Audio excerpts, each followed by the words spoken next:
Hi, I'm Yuna. I'm from Indonesia.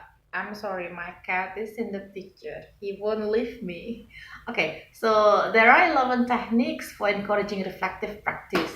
Of the 11 techniques, I'm aware that I often use request information and share my point of view, knowledge, or experience. I'm trying to apply my full attention to read the post. In fact, I need to read the post for many times before I decided that I understood what was meant by the writer. I did a lot of reflection before finally responded to the post.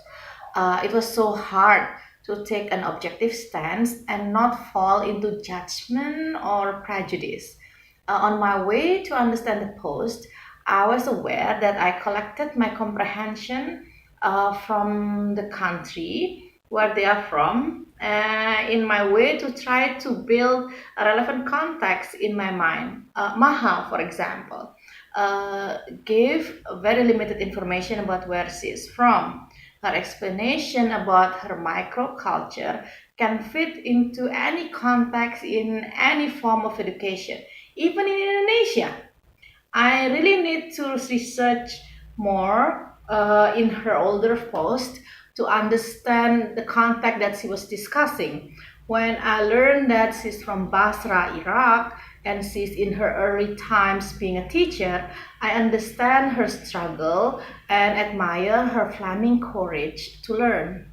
I tried to encourage Maha to give more information by asking some questions about her microculture and her perspectives.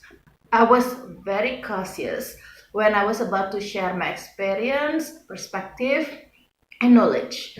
Uh, as I ever mentioned before, I was bad at recognizing emotional sides. I was afraid that my sharing would be considered as some you know it all act.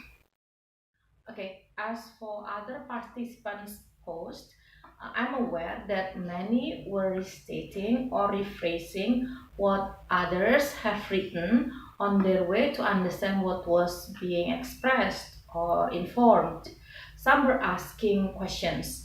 Like example, the discussion between Sun from China and Kyoko from Japan.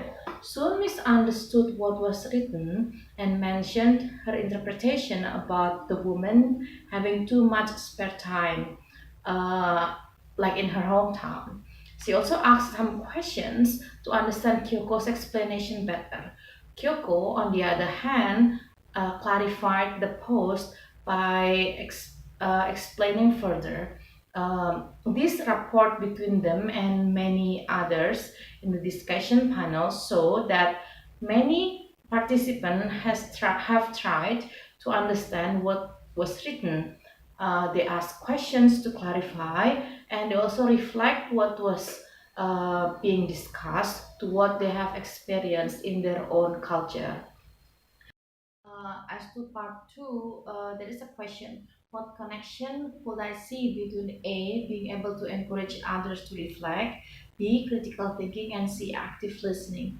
Well, to be able to think critically, we have to actively engage in the conversation, whether in the form of active listening or active reading. One result of our active listening or active reading is to encourage others to reflect what has been said or written in our encouragement, I mean, from our encouragement, we not only will reflect what was written and learn from it, but also will invite others to think beyond what has been expressed. That way, not only we will understand the issue better, we will also encourage others to improve. As to part three, I totally can see it now. I mean, to reflect it to my teaching, to think critically is not an instruction, applies to my students only. It also involves me as the teacher at the other end of this equation of teaching and learning processes. For example, last semester, I assigned my students some journal writing. They could write any topic they like. I thought initially this would be an easy task. However, many of my students got confused about what to write. For the next journal writing project, I need to actively listen to their confusion and struggle being assigned a free writing task. I imagine from what they will say, I could then develop an alternative solution. For example, by providing a topic to guide.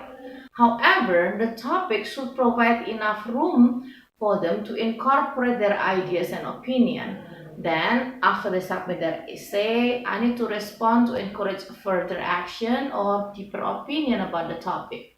That way, not only I will understand my student better, so I could develop better classroom instructions, my student could also learn to express their opinion in a more comprehensive manner. Now, based on a depth of reflection rubrics, I believe I reached level 6. Critical reflection because I considered the entire context. I explored possible reasons for actions and observed from a distance or struggled to change perspective on previous belief. It is because I stepped forward to understand the problem from my students' perspective. I am working to come to level 7 on the reflective rubric. I did touch some possible future action though, but I understand that I'm still trying to learn to put others' perspective into my action. In this context is the perspectives of my students and other members of my microculture at my school. Thank you very much.